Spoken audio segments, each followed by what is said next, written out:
How to remove the deck from a shaft-driven John Deere 455.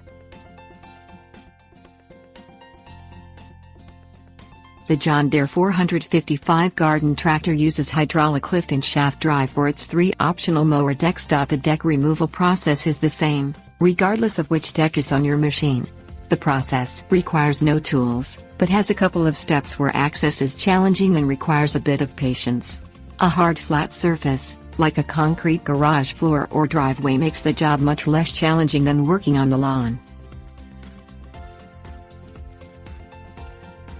Things you will need: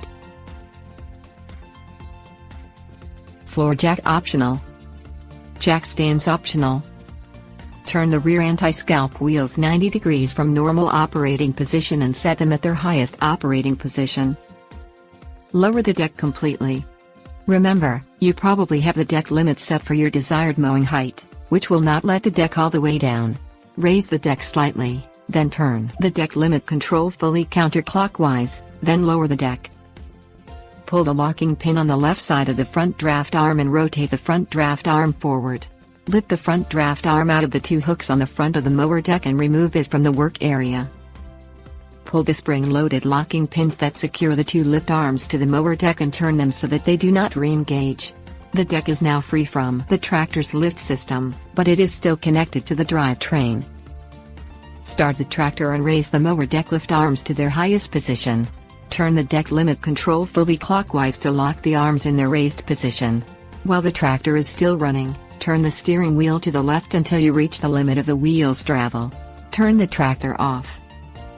Raise the front end of the tractor and secure it on jack stands if you have the optional floor jack and jack stands. If you don't have an adequate jack and jack stands, the next step will be more difficult, but not impossible. Slide the deck forward until the drive shaft front and back half separate from each other. Then work the deck out toward the left side of the tractor. If you do not have the tractor front end raised, this can be awkward. It can be done, but requires manipulating the steering wheel a time or 2 to create clearance for the deck as it is coming out. It may also prove necessary to disconnect the PTO drive line from the tractor before sliding the deck out if you don't have the front end elevated. Grab the collar and auto-lock yoke of the drive shaft where it attaches to the tractor's mid-PTO shaft and pull the collar and the yoke toward the front of the tractor. The yoke should come off the drive shaft relatively easily, unless the deck has been on the tractor without being removed for a very long time.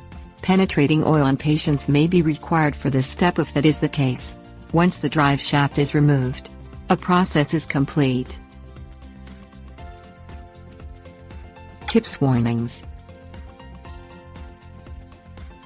The documentation for this process from John Deere is in the owner's manual for the mower deck, which is a separate publication from the tractor owner's manual. If you don't have the manual, it is available for purchase from any John Deere dealer. The front draft arm and the drive shaft can easily become separated from the mower deck while in storage.